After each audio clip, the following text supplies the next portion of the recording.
Olha, são vários assuntos importantes. Eu chamo a sua atenção para que fique com a gente nas próximas 2 horas aqui em Os Pingos nos Is. O dólar fechou batendo R$ 6,09, alcançando um novo recorde nominal.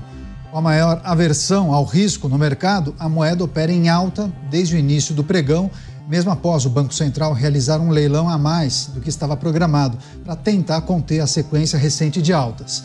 Ainda assim, a moeda voltou a ganhar força no final da manhã e ao longo da tarde. As atenções do mercado continuam voltadas para o noticiário doméstico, em meio às preocupações com a desidratação do pacote fiscal do governo no Congresso Nacional. Vários assuntos para a gente repercutir com os nossos comentaristas, mas para começar, essa informação de agora a pouco, inclusive, estampa as capas dos principais portais de notícias. Vamos ao Rio de Janeiro. Roberto Mota já conectado com a gente, ao vivo. Dólar fechando a R$ 6,09. Novo recorde, Mota. O céu é o limite, né? Caniato, nós vivemos tempos de muita incerteza. Boa noite a você, boa noite meus colegas de bancada, boa noite nossa audiência. E a variação do dólar reflete essa incerteza. Incerteza não só aqui no Brasil, mas no mundo inteiro. Daqui a pouco, pouco mais de um mês, toma posse o novo presidente eleito dos Estados Unidos, Donald Trump, que promete grandes mudanças, tanto na economia quanto na política externa. Essas mudanças vão envolver aumento de tarifas, é isso que ele diz, e inevitavelmente isso vai se refletir na valorização ou desvalorização do dólar no mundo inteiro. Então, para os próximos meses, preparemos-nos para grandes emoções. Mercado preocupado com a desidratação do pacote fiscal, há muitas repercussões no mercado financeiro e a gente vai trazer esses principais aspectos com os nossos comentaristas. O Luiz Felipe Dávila também sempre monitorando essa situação. Dávila, seja bem-vindo. Ótima noite e semana a você. Dólar fechando a R$ 6,09. Novo recorde. Agora, o que surpreende? Teve uma intervenção do Banco Central, né? Teve um leilão da moeda norte-americana e essa costuma ser uma estratégia muito comum para você segurar a alta da moeda. Por qual razão não surtiu efeito, hein, Dávila? Boa noite, Caniato. Boa noite a você, boa semana. Boa noite ao Mota, Beraldo e a nossa querida audiência. O dólar reflete algo muito comum na literatura. É a desilusão. A desilusão, Caniato, só existe quando você cria uma ilusão. O mercado criou uma ilusão durante muito tempo que este governo seria capaz de fazer um ajuste fiscal e atingir o objetivo que foi anunciado pelo próprio governo de que conseguiria equilibrar o orçamento esse ano. Era esse o objetivo, não era? O nosso objetivo não era déficit zero esse ano e déficit zero o próximo ano? Bom, não conseguimos chegar nem perto. O rombo fiscal deste ano deve ser em torno de 64 bilhões de reais, o que é mais de 2 vezes aquela grau de tolerância do 0,25% do PIB que poderia acontecer. Então, primeiro, o governo não cumpre a meta, criou um 0,5% de tolerância de endividamento, que seria por volta de 20 e poucos bilhões, só que vai terminar o ano com 64 bilhões. E pior, Caniato, a trajetória dessa dívida pública, ela é crescente por não se fazer o ajuste fiscal. Ajuste fiscal pelo lado da despesa e não pelo lado da receita. Aliás, este ano, Caniato, o que ocorreu no Brasil foi que a receita subiu muito. O governo bateu recordes de arrecadação, 9% acima, só que a despesa cresceu 11%. Então, este é o problema, é a despesa que não para de crescer. Como a despesa não para de crescer, a dívida cresce. Cresceu a dívida, aumenta o risco Brasil e, portanto, aumenta a taxa de juro. É isso que está deixando o mercado em pânico, pressionando a alta do dólar e pressionando o juro futuro, que já está projetado em 15%. Por isso, este é o preço que um país paga por causa da irresponsabilidade fiscal. Agora, rapidinho, Dávila, só um outro aspecto que a gente precisa tratar em relação ao pacote fiscal. Há uma expectativa de que o tal pacote fiscal, o pacote de corte de gastos, ele sofra alterações, seja desidratado. De que forma esse processo pode mexer ainda mais com a economia, hein, Dávila? O governo não vai mexer nesse pacote fiscal, por isso que o mercado já precificou, Caniato. O único jeito de salvar o ajuste fiscal é aprovar a PEC dos 3 parlamentares. Por que a PEC dos 3 parlamentares? Do Pedro Paulo, do Kim Kataguiri. Por quê?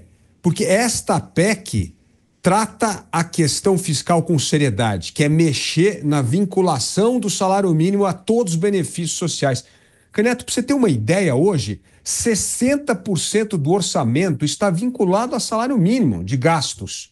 Então, é uma coisa que tem um impacto gigantesco na conta pública. Por isso, o projeto do governo que ignora mexer nessa vinculação não vai trazer nenhum ajuste fiscal. Então, só há uma saída: ignorar o projeto do governo e aprovar a PEC que trata do problema central, que é a desvinculação do salário mínimo, dos benefícios sociais e acabar com a indexação do gasto de saúde e educação. Se não fizer isso, não tem como equilibrar o orçamento em 2025. Chamar o Cristiano Beraldo, que vai trazer também suas impressões em relação à cotação do real frente ao dólar. R$ 6,09 custando um dólar aqui no Brasil. Novo recorde, viu, Beraldo? Agora, havia uma expectativa de que esse patamar não superasse aqueles índices que nós pudemos acompanhar na semana passada por conta desse leilão, mais de US$ 1 bilhão leiloados pelo Banco Central, essa intervenção do Banco Central. Mas não surtiu efeito, né, Beraldo? Quais são suas considerações? O que a gente precisa trazer para discutir com o nosso público? Bem-vindo. Tudo bom? Boa noite, Caniato. Boa noite, Mota, Dávila, nossa audiência que nos prestigia diariamente aqui nos Pingos nos Is.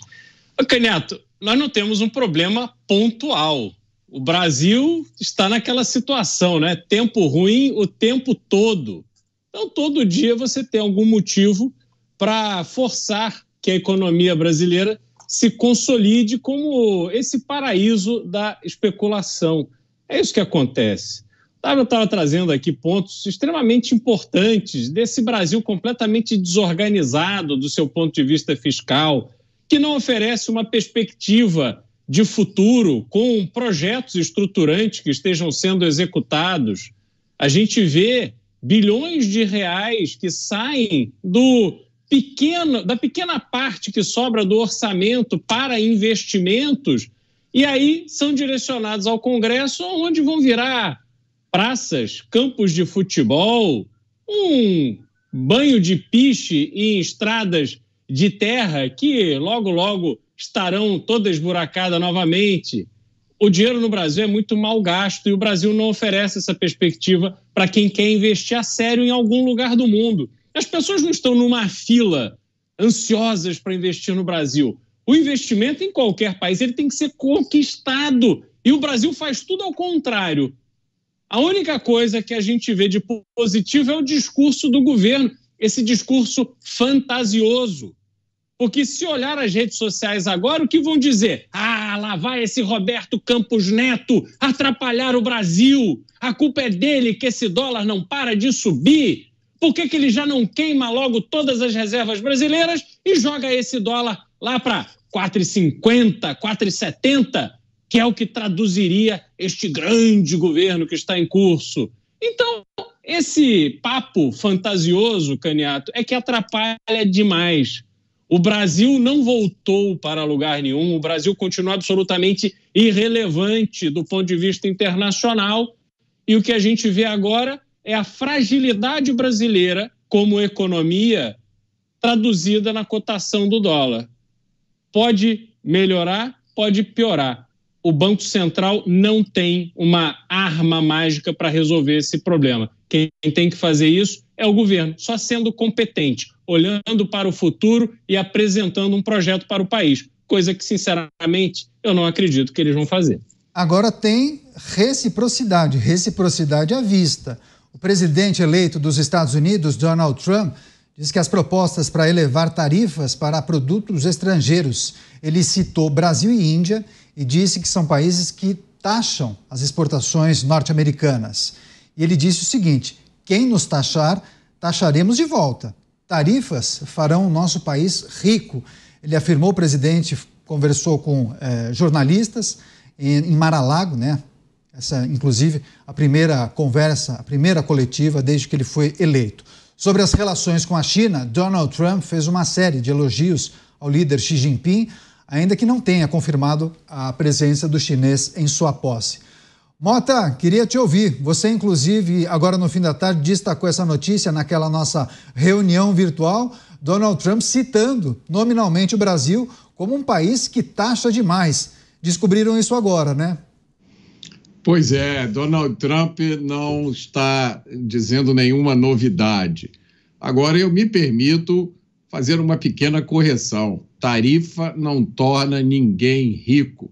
Tarifa é um instrumento que tem que ser usado com muito cuidado. Pelas declarações recentes de Donald Trump, ele pretende usar a ameaça de tarifa como um instrumento de geopolítica.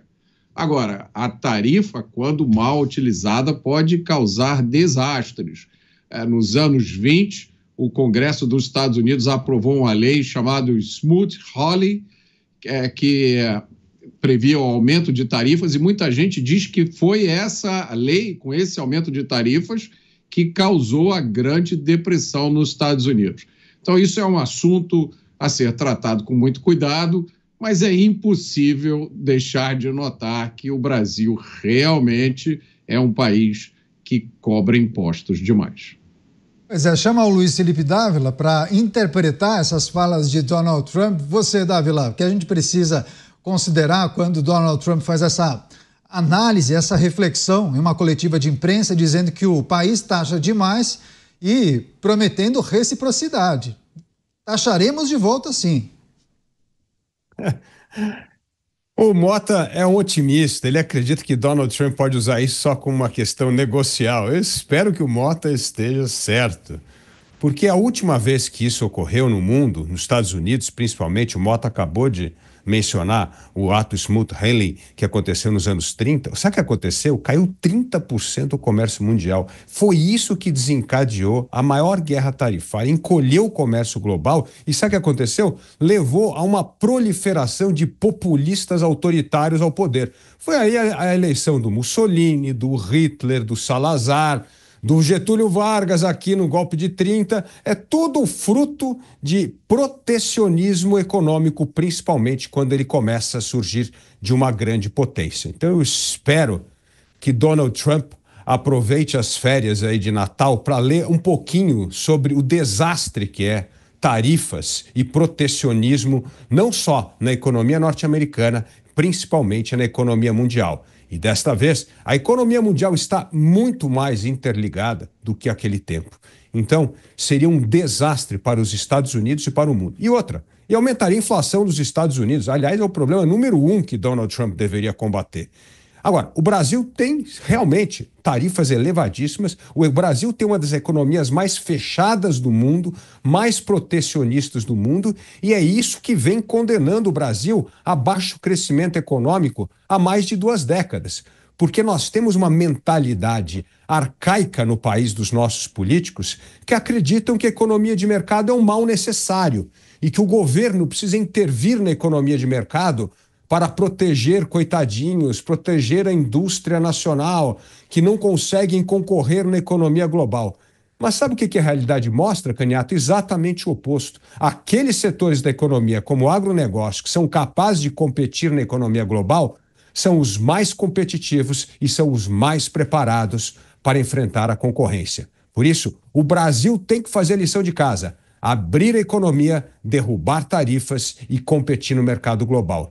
Nesse sentido, um aumento de tarifa só produziria algo muito negativo, aumentaria esse discurso rancoroso antimercado que perdura no país. Você, Cristiano Beraldo, a manifestação de Donald Trump prometendo ou ameaçando retalhar países que taxam os produtos norte-americanos, mas ele falou com todas as letras, Brasil e Índia cobram muito imposto. Ele falou, a palavra recíproco é importante, o Brasil nos taxa demais. Se eles querem nos taxar, tudo bem, taxaremos de volta. Mas aí que tá. O Brasil, como o Dávila trouxe, né? O Brasil, ele taxa errado, não produz nenhum efeito positivo com esse excesso de taxação, porque, em geral, isso não traduz uma estratégia de país para que o país possa desenvolver determinados setores. As taxas brasileiras, elas, em geral, têm cunho simplesmente arrecadatório. É como aquele radar, Canhato, que fica escondido atrás da placa, que é para ninguém ver. Então, a pessoa passa a 100 por hora e não é porque a prefeitura ou a administração da estrada tem preocupação com o perigo que representa o excesso de velocidade. Você, se tiver em alta velocidade, você passa e nem sabe que tem radar. O que se quer é simplesmente arrecadar com a multa. Essa é a mentalidade brasileira, essa mentalidade mesquinha de quem só quer pagar a conta da sua ineficiência e da sua incompetência. Os Estados Unidos têm uma política clara de tarifas que estão ligados com setores estratégicos e determinadas estratégias de abastecimento do mercado, de desenvolvimento, etc. As coisas são feitas com planejamento. Mas o que o Donald Trump está dizendo agora é que os países não podem simplesmente ficar atuando no seu único e exclusivo interesse, por mais que esse interesse, como no caso do Brasil, seja inócuo, porque ele não traduz em crescimento e desenvolvimento para o país, mas os Estados Unidos vai impor a esses países um limite. E aí, Dávila, você pegando a sua reflexão sobre, que o Mota também trouxe, sobre essa questão das tarifas, né, lá da década de 1930, qual é o ponto? É que a complexidade das economias mundiais aumentou demais. Hoje há uma interdependência muito grande entre diversos países, inclusive do Brasil com a China, dos Estados Unidos com a China e da China com os Estados Unidos, por motivos diversos. E esse domínio que existe do poder econômico em ambientes democráticos, ou seja, você não faz uma intervenção, ou você não tem uma relação impositiva com os seus parceiros comerciais. Isso acaba gerando uma situação que é complicada, porque quando você quer defender os seus interesses e corrigir as suas fragilidades internas, que é o problema dos Estados Unidos hoje, você lançar mão dessas tarifas para poder organizar a sua casa pode gerar esses efeitos colaterais em outros países, mas aquele país não pode ser responsabilizado por isso. Cada um tem que ter consciência de onde quer chegar, do que quer buscar. E aí, cada povo vai ter que responder, né, pelos atos dos seus líderes. Tem muito